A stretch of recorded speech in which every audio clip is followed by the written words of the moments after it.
It was a bright Monday morning when the city slowly began to come alive. Cars moved steadily on the road, the sound of horns mixing with early morning chatter.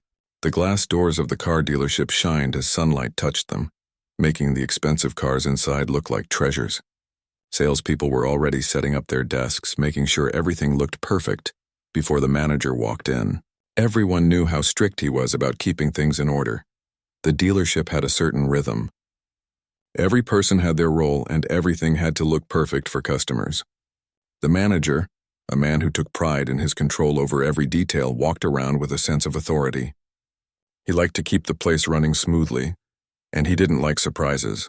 His eyes scanned the showroom as if he could catch mistakes before they even happened.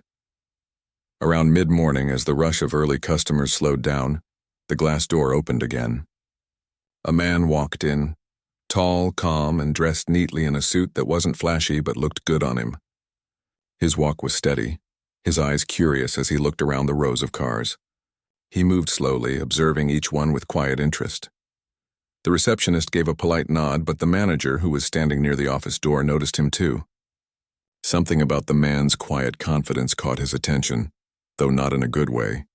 He watched him from a distance, narrowing his eyes slightly. In his mind, he quickly began to make assumptions. The man, however, was simply admiring the cars. He paused near one of the newer models, gently running his hand along the polished surface. He looked around, perhaps searching for someone to talk to, and finally approached one of the salesmen who stood nearby. "Beautiful car," he said with a small smile. "How's the performance compared to last year's model?" The salesman, surprised by how specific the question was, began to answer politely. But before he could finish, the manager interrupted. He stepped forward, his tone sharp but coated in fake politeness. "Can I help you, sir?" he asked with a forced smile that didn't reach his eyes. The man turned and smiled kindly. "I was just asking about this model," he said. "It's well designed. I was curious about some of the changes your dealership made this year." The manager frowned slightly. "Well, we don't usually give out technical details unless it's to a potential buyer," he said in a cold tone. "Are you looking to make a purchase today?" The man's smile didn't fade. "Not yet. I was more interested in learning about how your team operates here. How long have you been managing this dealership?" The question made the manager stiffen. He didn't like being questioned, especially not by someone who didn't look like the kind of person he thought belonged there. His pride and ego worked faster than his logic. "Excuse me," he said, his tone now less polite. "This is a business. We have customers coming in and staff who need to work. If you're not here to buy something, I'm going to have to ask you to leave." The showroom went silent. A few of the staff members stopped what they were doing, their eyes shifting between the two men. The man who had asked the question didn't argue. He simply looked at the manager for a few seconds, not angry, not surprised, just quietly observing. Then he gave a small nod. "I see," he said softly. "Thank you for your time." He turned and began to walk toward the exit. As he reached the door, he stopped for a moment and looked back. "You have a fine dealership," he said gently. "Take good care of it." Then he left, leaving behind an uncomfortable silence that hung in the air. The manager turned back toward his staff, pretending nothing had happened. "Let's get back to work," he ordered, as if brushing away the moment. But the staff looked uneasy. One of the younger salesmen whispered quietly to another. He seemed like he knew what he was talking about. The manager overheard it and shot him a look that silenced everyone again. "Don't waste time gossiping," he said sharply. "We have clients to handle." For the rest of the day, the manager felt strangely restless. He couldn't stop thinking about the man, something about the way he carried himself, the calmness in his eyes, and the last thing he said, "Take good care of it," kept echoing in his mind. But his pride wouldn't let him dwell on it too long. He told himself that he had done the right thing. After all, the dealership was his responsibility, and he had to keep it professional. That evening, as the lights dimmed and the last employees left, the manager sat in his office counting the day's sales. The numbers looked good, and he smiled with satisfaction. The dealership was one of the top-performing branches in the region. He felt untouchable, confident that no one could challenge his authority. He didn't know that this small, seemingly unimportant moment would soon become one of the most defining experiences of his life. The next morning began like any other. The manager arrived early, greeted the security guard with a nod, and walked in with his usual brisk pace. He went through the schedule for the day, noting a few important visits from the regional team later in the week. There were rumors about some corporate restructuring, but he didn't care much. He believed no change could affect him. He was too valuable. As the day went on, the staff worked quietly, still a bit uneasy from yesterday's scene. The memory of the calm man being asked to leave had left a mark. The youngest salesperson, a polite and observant employee, kept thinking about how different that man seemed from regular customers. There was something dignified about him, but no one dared bring it up again in front of the manager. By afternoon, business picked up. A few customers came in for test drives, others just to look around. The manager walked through the floor, correcting minor things. A misplaced brochure, a smudge on a car window, a salesman talking too casually. His attention to detail made him effective, but it also made him intimidating. The staff did everything they could to stay on his good side. As the hours passed, he went into his office to take a phone call. The call was from the head office, reminding him about an upcoming inspection. The voice on the other side mentioned that some ownership changes might be finalized soon, and that the new leadership would visit the dealerships in person to observe operations. The manager didn't think much of it. "I've been running this place perfectly for years," he said with confidence. "Whoever comes in will see how well I handle things." He didn't know that the person who would soon walk through those same glass doors again would not be just another visitor. 3 days later, the dealership was spotless. The floors were polished to a shine, the cars lined up perfectly. The staff wore their best uniforms, and the receptionist rehearsed her greeting over and over. Everyone wanted to make a good impression on the visiting team. The manager stood near the main entrance, waiting for the regional representatives. His suit was neatly pressed, his shoes shining. He carried himself with the air of someone who believed he was in full control. At exactly 11 in the morning, a black SUV pulled into the dealership's parking area. Several people stepped out, 2 corporate staff members and 1 familiar figure. The same man who had been asked to leave just days ago walked in, calm as ever, with a polite smile. The staff froze. The younger salesman who had spoken about him earlier looked at him with wide eyes. The manager, for a brief moment, didn't recognize him. But then it hit him. It was the same man. His heart skipped, but he quickly composed himself. "You again?" he said, his tone half surprised, half defensive. "I thought we discussed—" Before he could finish, one of the corporate staff members turned to him and said, "I'd like you to meet the new owner of this dealership network." The words hung in the air like a heavy silence. The manager blinked, stunned. For a moment, he thought he'd misheard. The man standing calmly in front of him, the one he had asked to leave and was now the owner. The man extended his hand with the same calm smile he had before. "Good to see you again," he said softly. "I told you this was a fine dealership." The manager's face turned pale. He couldn't find his words. The entire staff stood frozen, unsure of what to do. The man, however, seemed completely at ease, as if nothing unusual had happened. He looked around the showroom, admiring it once again. "Everything looks well organized," he said pleasantly. "I can see you run a tight operation here." The corporate representatives nodded in agreement, but the staff could feel the tension. The new owner's voice carried calm authority, not anger, not revenge, just quiet strength. The manager finally managed to speak. I didn't realize—" he began, his voice trembling slightly. The new owner smiled again. "That's all right," he said simply. "Sometimes we don't recognize people until we really look." The room fell silent again. It was not a confrontation. It was a quiet reminder, and a powerful one. The staff could feel the message even without it being spoken. The man continued walking through the dealership, greeting each employee kindly, asking how long they'd worked there, and thanking them for their efforts. His presence was calm yet commanding. He didn't need to raise his voice. Respect followed him naturally. As he walked past the same car where he had stood a few days earlier, he paused for a moment. His hand brushed the surface again. He smiled faintly, remembering. Then he turned back toward the group. "You have good people here," he said. "Let's make sure they always feel valued." The manager nodded nervously, unsure of what else to say. His confidence had melted away, replaced by quiet guilt. The visit continued for another hour. By the time it ended, the staff were talking among themselves in whispers. None of them could believe what had just happened. When the new owner finally left, the air in the showroom felt different. The staff looked at each other, some smiling softly, others just shaking their heads in disbelief. The manager, however, stood alone by his office door, his thoughts heavy. He had learned something that day, something no business training or years of experience could have taught him. He realized that true leadership wasn't about control or authority. It was about respect, and as he looked out through the glass door, watching the new owner's car drive away, he felt a mix of shame and gratitude. Shame for his actions, and gratitude for the quiet lesson he had just been given. A lesson that would change the way he saw people forever. The next morning began with an uneasy silence inside the dealership. The staff came in one by one, still whispering about what had happened the previous day. No one could stop thinking about it. How the same man who had been told to leave the showroom turned out to be the new owner of the entire place. It was the kind of story people usually heard in movies, not real life. The manager came in a little later than usual.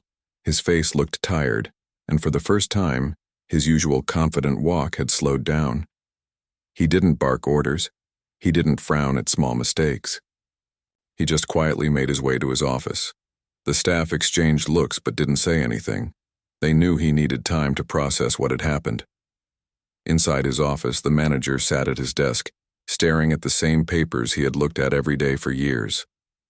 But now they didn't seem as important.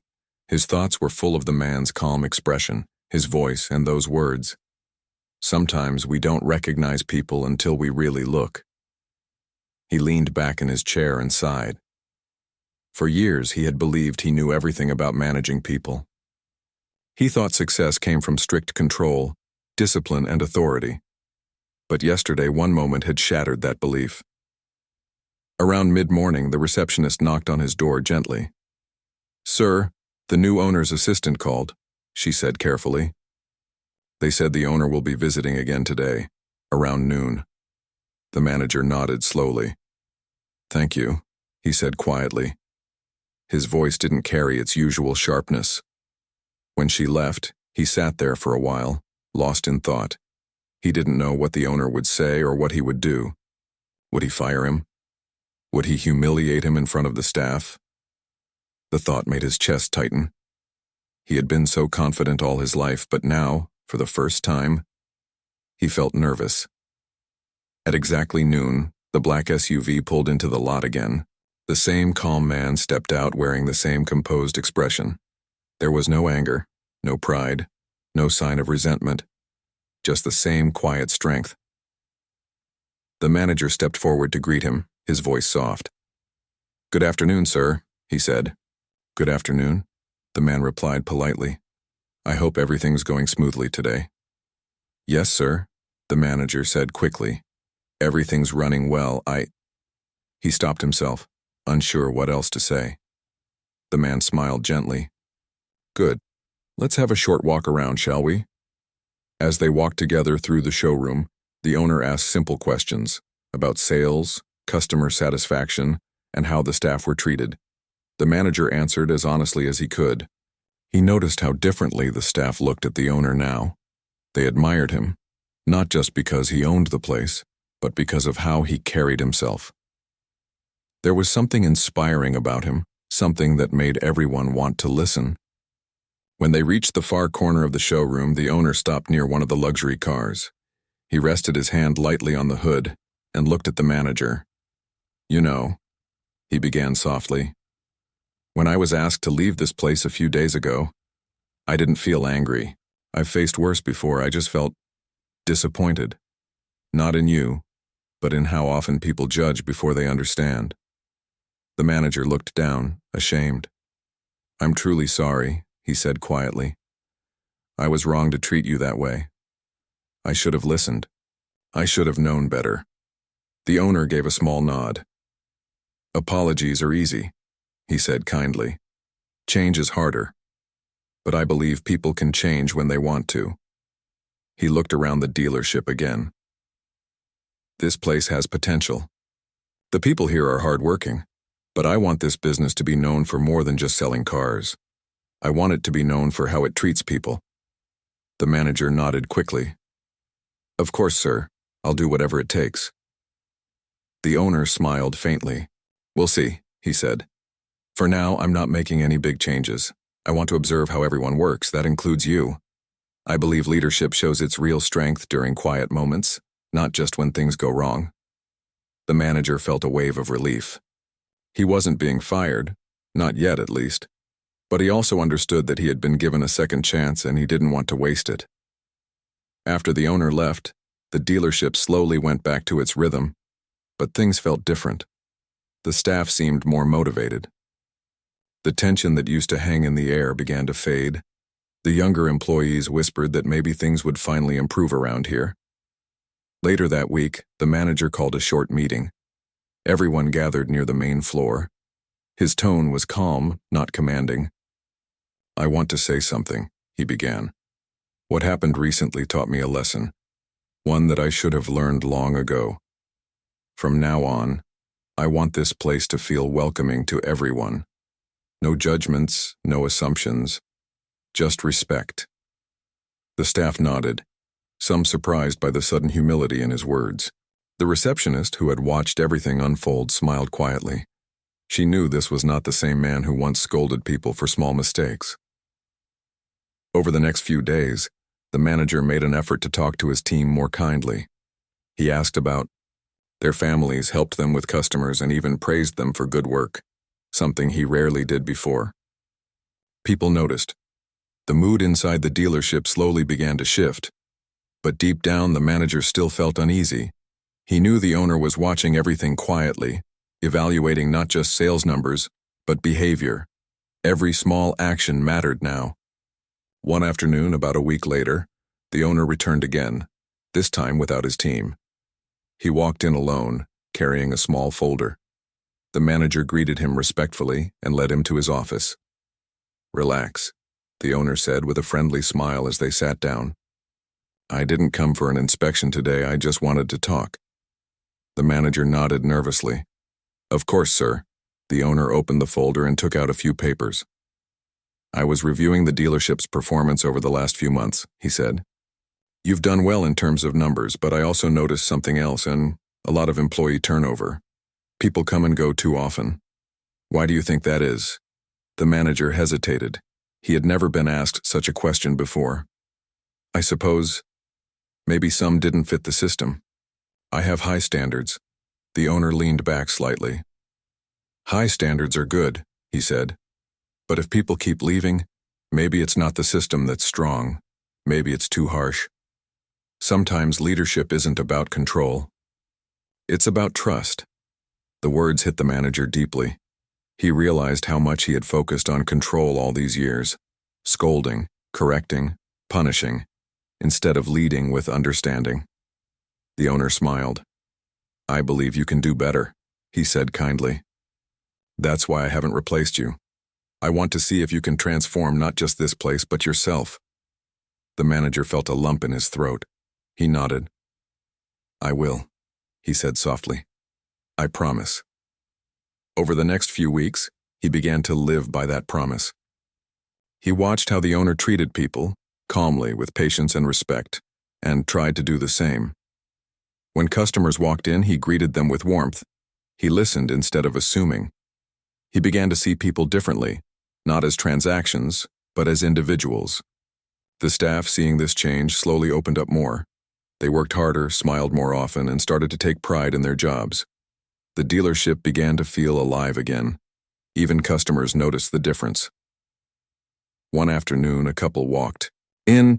They looked like ordinary people, perhaps saving up for a small family car. The old version of the manager might have ignored them or passed them off to a junior salesperson.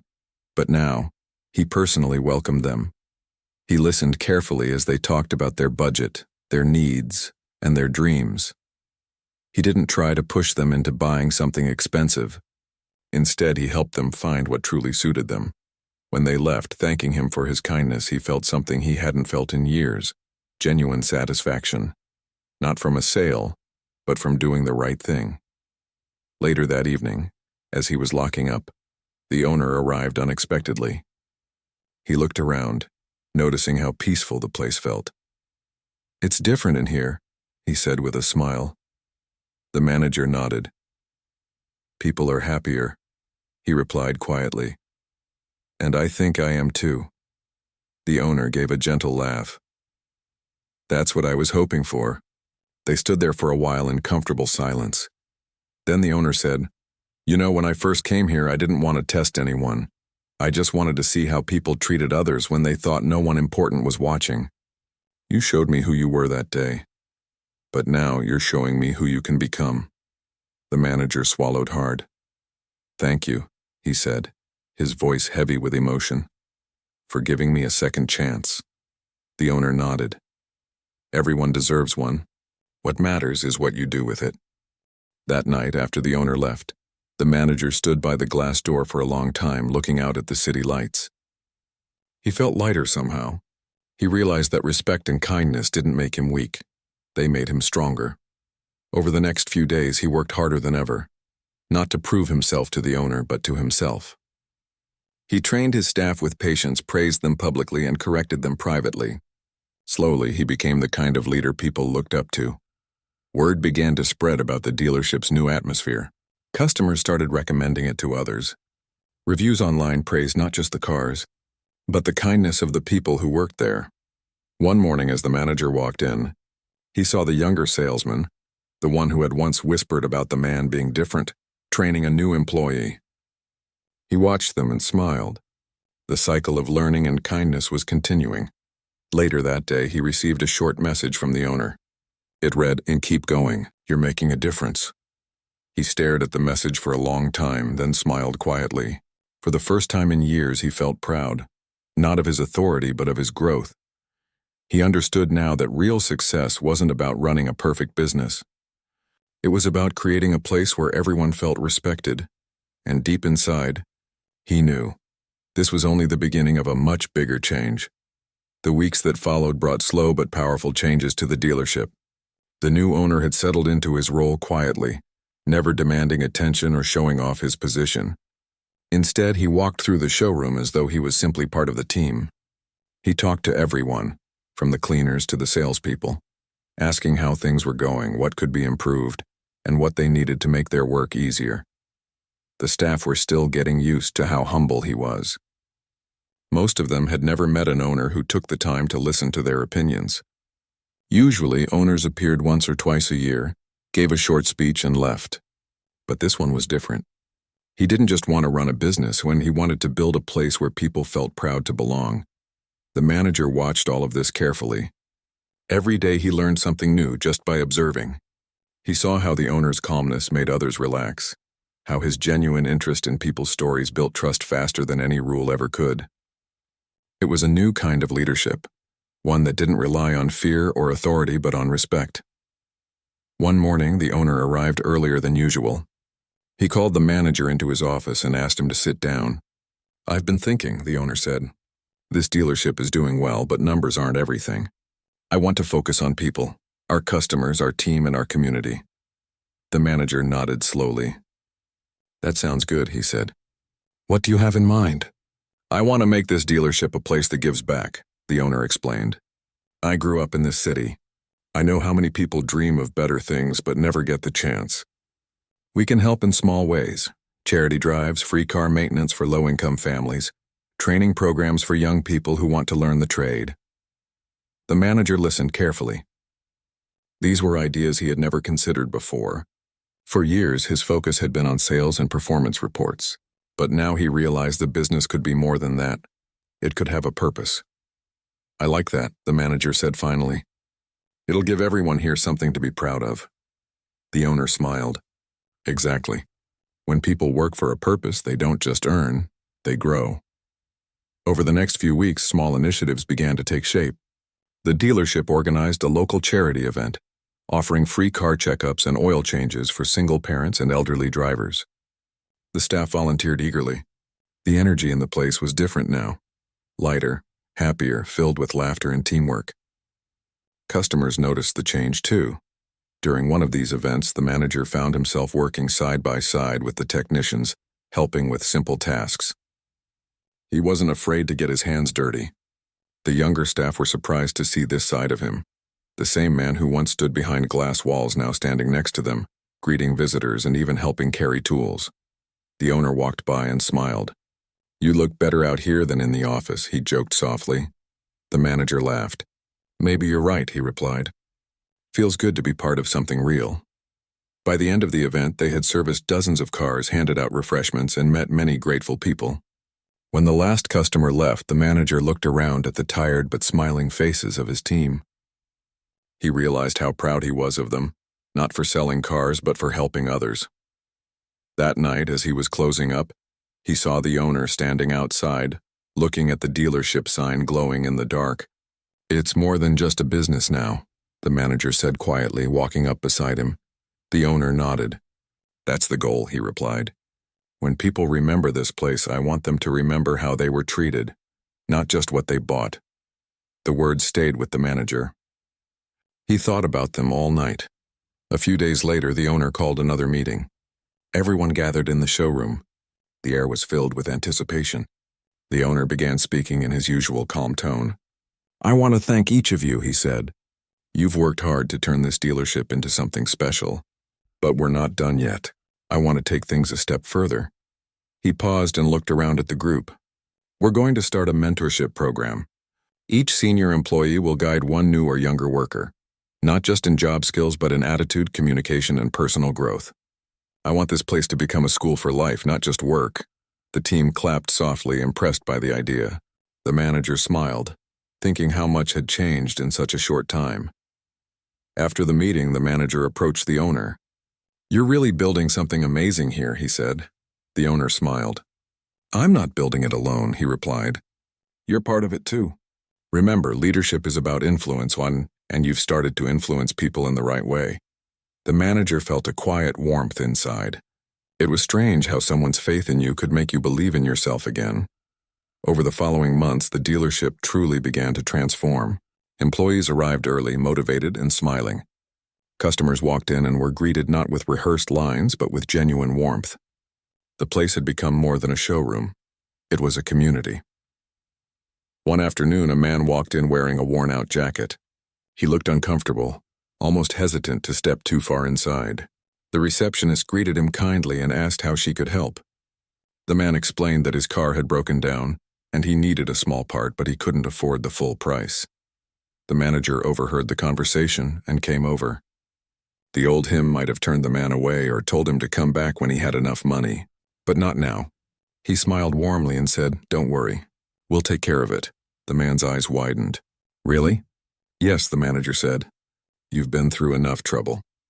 Just give us a few minutes." He instructed one of the mechanics to find the part and install it free of charge. The man waited quietly, watching in disbelief as the team worked on his car. When it was done, he tried to offer a few bills of cash, but the manager shook his head. "Just take care of yourself," he said. "That's enough payment." The man's eyes filled with gratitude. "Thank you," he said softly. "You have no idea what this means to me." The owner, who had been standing nearby unnoticed, smiled quietly.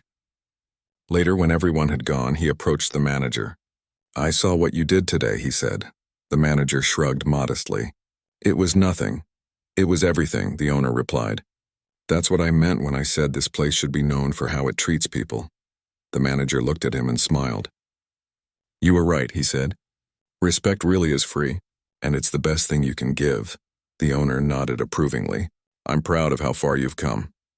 Months passed, and the dealership's reputation continued to grow. The local newspaper even published a small story about how the dealership had become known for its kindness and community service. The staff took a photo together, standing proudly in front of the building. It was more than just a workplace now, it was a family. But the biggest change was within the manager himself. He no longer measured success by numbers. He measured it by the smiles on his team's faces, the gratitude in customers' voices, and the peace he felt at the end of each day. One afternoon, while the manager was helping organize documents, the owner came into his office. He placed a folder on the table and sat down. "I've been meaning to talk to you," he said. "I'm planning to expand, maybe open another branch across town." I want someone to manage it. Someone I can trust. The manager looked surprised. Me? The owner smiled. Who else? You've proven yourself, not just as a manager, but as a leader with heart. The manager felt a wave of emotion he couldn't hide. Thank you, he said, his voice shaking slightly. I don't know what to say.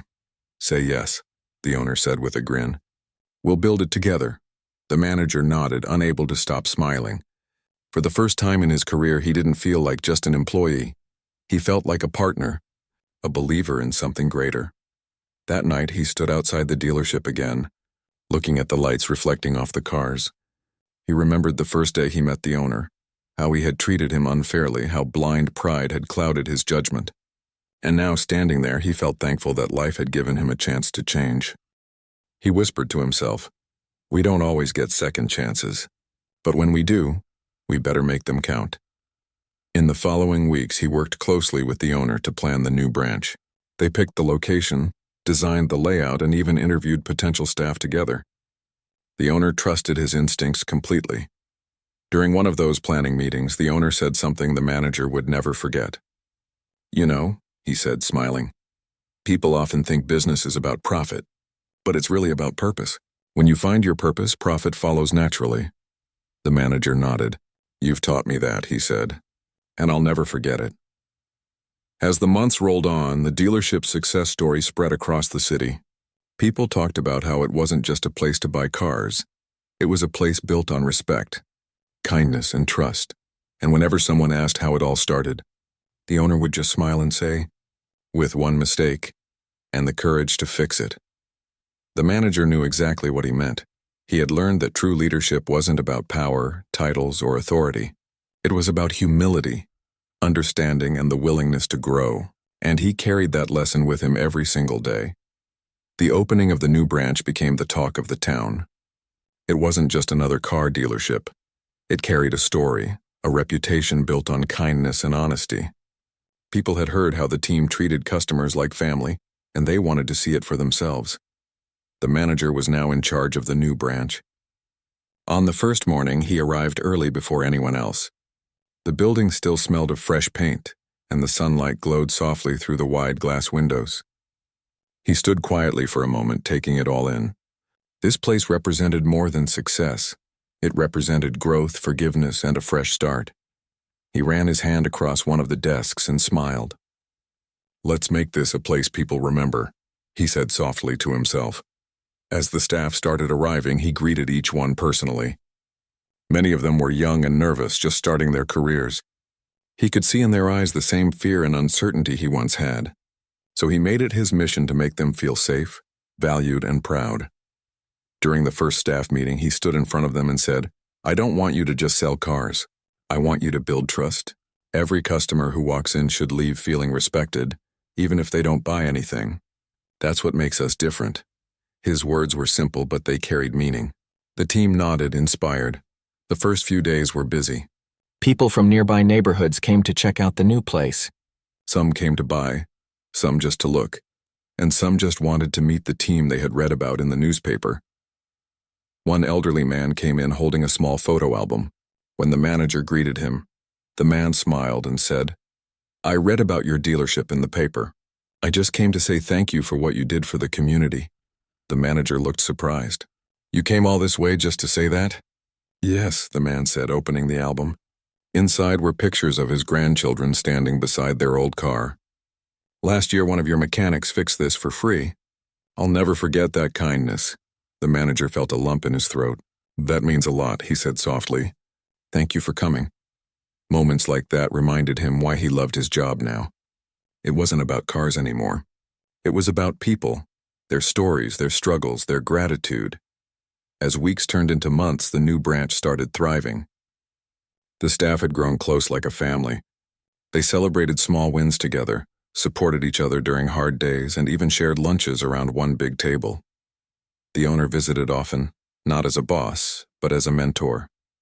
He would walk around, talking to everyone, checking in on customers, and giving quiet words of encouragement. One day, he stood beside the manager and said, You've done a great job here. I can feel the same warmth in this place that we built in the first one. The manager smiled. I just followed your example. The owner chuckled. No, you made it your own. That's the best part. A few weeks later, the dealership hosted another charity event. This time, they partnered with a local school to support students who wanted to learn automotive repair. The manager arranged everything himself, from gathering tools to setting up stations for hands-on training. When the day arrived, dozens of students showed up. They were excited but shy. The manager stood before them and said, "When I started my career, I didn't have anyone to guide me. I made mistakes and I learned the hard way. But you don't have to go through that. You can learn here from people who care." The students clapped and the training began. Mechanics patiently explained every step, and the students asked endless questions. By the end of the day, they were smiling, covered in grease but full of confidence. As the event wrapped up, one of the students came up to the manager and said, "Sir, I didn't know what I wanted to do with my life, but after today I think I found it." The manager smiled warmly. "That's the best thing I've heard all week." Later that evening, as the team cleaned up, the owner came over with 2 cups of tea. They sat on a bench outside watching the sunset. The sky was painted with shades of orange and gold. The owner said quietly, "You've changed a lot." The manager looked at him, smiling. "I guess I just needed someone to believe I could." The owner nodded. "You know, sometimes life teaches us through failure. It breaks us just enough so we can rebuild stronger." The manager sipped his tea and nodded slowly. "You're right. If I hadn't made those mistakes, I might still be the same stubborn person I used to be." They sat in silence for a while, just watching the fading light. As time went on, the dealership became more than a workplace. It became a second home for everyone there. Birthdays were celebrated, problems were shared, and laughter was a daily sound. One afternoon, a woman walked in carrying a small boy. The child looked scared and shy. The manager approached them with a smile. "Welcome," he said softly. "How can I help?" The woman explained that her husband had passed away recently, and she needed to sell their car to pay some bills. She looked embarrassed, as if asking for help was shameful. The manager listened patiently. Then he said, "Let's take a look at your car together." After checking it, he told her honestly what it was worth. But instead of giving her a low offer like most dealerships would, he offered a fair price, even a little more than the market rate. The woman looked at him in disbelief. "Are you sure?" "That's more than I expected," he smiled gently. "Yes, I'm sure. I believe in fairness." She burst into tears, thanking him again and again. The little boy hugged her tightly, whispering something in her ear. As they left, the owner, who had been watching from a distance, said quietly, "That's why I wanted you to run this place." The manager turned to him. "Because of what?" "Because you understand what people need, not just in business, but in life." The manager looked away for a moment, humbled. "I'm just trying to do what's right," he said. "That's all that ever matters," the owner replied. Months passed peacefully. The dealership's success grew stronger, but it didn't change the people who worked there. They remained grounded, humble, and united by shared purpose. One evening, the manager stayed late after everyone had gone. The building was quiet except for the faint hum of lights. He walked through the empty showroom, remembering how far he had come, from being a man driven by pride and pressure to someone who finally understood meaning beyond profit. He stopped in front of a mirror and saw his own reflection. His face looked older but calmer. His eyes, once sharp and restless, now held peace. Just then his phone buzzed. It was a message from the owner. "Proud of you. Couldn't have done any of this without you." The manager smiled, typing back, "We did it together." The next morning, he arrived early again. He loved those quiet hours before the world woke up. The sound of birds outside, the smell of fresh air, the stillness before the day's noise began.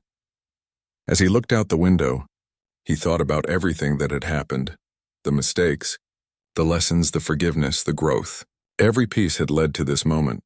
When the team started coming in, he greeted them all with a bright smile. They gathered for a short morning talk, and he said, "No matter how busy we get, never forget why we're here.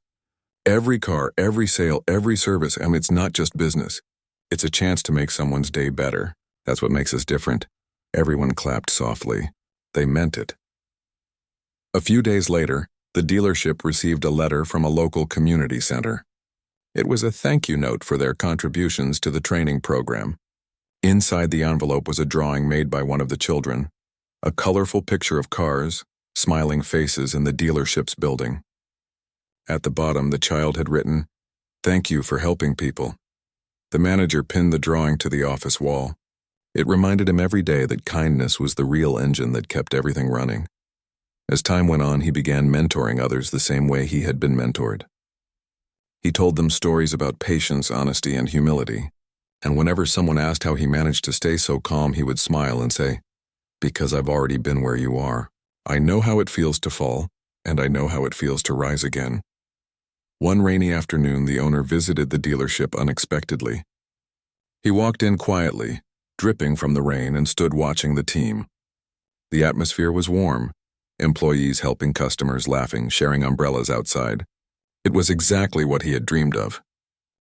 He walked up to the manager and said softly, "You've made this place even better than I imagined." The manager laughed. "You gave me the map," he said. "I just followed it." The owner smiled and looked around. "No," he said. "You drew your own path, and you led others along with you." They shook hands, both smiling with quiet pride. As the rain slowed and sunlight began to peek through the clouds, the manager stepped outside for a moment. He breathed in deeply, feeling grateful. Life had taught him the hardest way possible, but it had also given him the most beautiful lesson, that real success is measured not by what you have, but by what you give. He stood there for a long time, watching the raindrops slide down the cars lined up in front of the dealership. Each drop shimmered in the sunlight, just like the journey he had been on. Sometimes heavy, sometimes quiet, but always leading to something bright. And deep down, he knew this wasn't the end of his story. It was the continuation of something bigger, a legacy built on compassion, patience, and second chances. Months had passed since the dealership's new branch opened, and everything seemed to be moving in the right direction. The place had grown into more than a car showroom. It had become a center for kindness, mentorship, and community. Customers came not just to buy cars, but to experience something different, something warmer. The manager had changed completely. He no longer thought about his past mistakes with shame, but with gratitude. Every day he reminded himself how far he had come, and how many lives had changed because someone once believed in second chances. On one busy morning, the staff gathered in the break room, laughing and sharing breakfast before the showroom opened. The manager walked in holding a small box. "I have something to show you all," he said. The team turned their attention to him. He opened the box and pulled out a photo frame. Inside it was the picture of their very first day when the dealership opened. Everyone looked younger, nervous, and full of hope. "We've come a long way," he said with a smile. "Every one of you made this happen. This picture reminds me that success isn't about what we sell. It's about what we build together." The team clapped softly, touched by his words. It wasn't a fancy speech, but it came straight from the heart. And that's what made it powerful. Later that day, a young man came into the dealership. He was wearing old clothes and looked unsure of himself. He stood near the entrance, hesitating to walk further. The manager noticed and approached him kindly. "Hey there," he said gently. "You look like you could use some help. What brings you in?" The young man took a deep breath and said, "Sir, I'm looking for a job. I saw your ad outside, but I don't have any experience." The manager smiled softly. "Experience can be learned. What matters more is honesty and a willingness to work hard." The young man's eyes brightened. "Really, I can do anything you need. I just want a chance." The manager nodded. "Then let's start there. Come tomorrow morning. We'll find you something to do." The next day, the young man showed up early. He started helping the cleaning staff, then moved to the service area, learning bit by bit. He worked hard without complaint, and the staff began to admire his dedication. One afternoon, when everyone was taking a short break, the owner happened to visit. He noticed the new boy working quietly in the corner and asked, "Who's that?" The manager smiled. "Someone who reminded me of myself when I first started, lost but willing to learn." The owner looked at him and nodded slowly. "You've become a mentor," he said. The manager chuckled. "I'm just passing on what you taught me." Over the following months, the young man grew into a confident worker. He learned quickly, asked questions, and treated everyone with respect. One day, after finishing his shift, he approached the manager and said, "Sir, I don't know how to thank you. Nobody ever trusted me before. The manager put a hand on his shoulder. Then remember this feeling and do the same for someone else one day. That's how it keeps going. It was a simple conversation, but it left a mark on both of them. Meanwhile, the dealership's reputation continued to rise. Customers would often write letters of appreciation, talking about how they were treated with kindness and honesty. The local newspaper even published a story about the dealership, calling it a place that sells cars with heart. One weekend, the dealership organized a community event called Drive for Hope. The idea came from the team to raise funds for families struggling to pay for school or medical bills. They set up food stalls, games, and even free car washes. The staff volunteered their time happily, laughing and working side by side. Families came from nearby neighborhoods enjoying the day. Kids ran around with balloons, people shared food, and the air was filled with laughter and warmth. The manager stood near the entrance watching everyone. For a moment, he remembered his old self. The man who once judged others too quickly, who thought leadership was about control and not compassion. He smiled quietly to himself. That man no longer existed. The owner walked up beside him. "Looks like your idea worked better than we imagined," he said. The manager turned to him. "It's everyone's effort, not just mine." The owner nodded. "You've learned the real secret of leadership. It's not about power, it's about trust." They watched the crowd in silence for a moment. Then the owner said softly, "You know, when I first met you, I didn't know what would happen. But seeing this now, seeing the lives changed because of one decision, I realize it was all worth it." The manager's eyes softened. "Thank you for not giving up on me that day." "I didn't," the owner said with a smile. "You just needed a chance to find who you really were." The day ended with cheers and music as the dealership team raised more money than expected. Everyone was tired, but filled with joy. Later that night, after everyone had gone home, the manager stayed behind to clean up a few things. The lights were dim and the air was quiet. He walked through the empty showroom, looking at the shining cars and the posters on the walls. But what caught his attention most were the little moments. The laughter earlier, the children's smiles, the thank you notes pinned near the counter. He realized that this place wasn't just a business. It was a reminder that kindness could rebuild lives. He sat down at his desk and opened a notebook. On the first page, he wrote a few words that had been on his mind for a long time. Treat people better than they expect, and life will treat you better than you deserve. He closed the book, smiled, and turned off the lights. Over the next few months, something beautiful started happening. Other dealerships in nearby towns began adopting the same approach. They heard about how treating customers with empathy had changed everything, and wanted to do the same. The manager and the owner started visiting those places, giving small talks and workshops about customer care, teamwork, and integrity. They didn't use fancy business words. They just spoke from experience. People listened because it felt real. During one such visit, a dealership employee stood up and asked, "What's the one thing that keeps your business so strong?" The manager thought for a moment and said, "We stopped focusing on selling and started focusing on serving. When people feel respected, everything else follows." The room went silent and then everyone clapped. It was simple advice but powerful. As time passed, the manager became a local figure of respect. Schools invited him to talk to students about hard work and humility. He always told them, "Don't judge people by what you see. Sometimes the person you underestimate might be the one who teaches you the biggest lesson of your life." People listened to him because his story carried truth. A truth that came from failure, forgiveness, and transformation. One evening, after a long day, the manager visited the old branch where it all started. The staff there still worked with the same warmth and dedication. He walked through the showroom, smiling at familiar faces. When he reached the corner near the red car, the same spot where he had once told the owner to leave, he stopped. The memory flashed in his mind like a quiet movie. Back then, he had been proud, impatient, and blind to respect. Now standing there, he felt only gratitude. The owner joined him, noticing where he was looking. "That was a tough day," the owner said quietly. The manager nodded. "Yes, it was. But it was also the day everything changed." They stood there for a while in silence, both knowing how far they had come. The next day, the dealership team surprised the owner with a small celebration.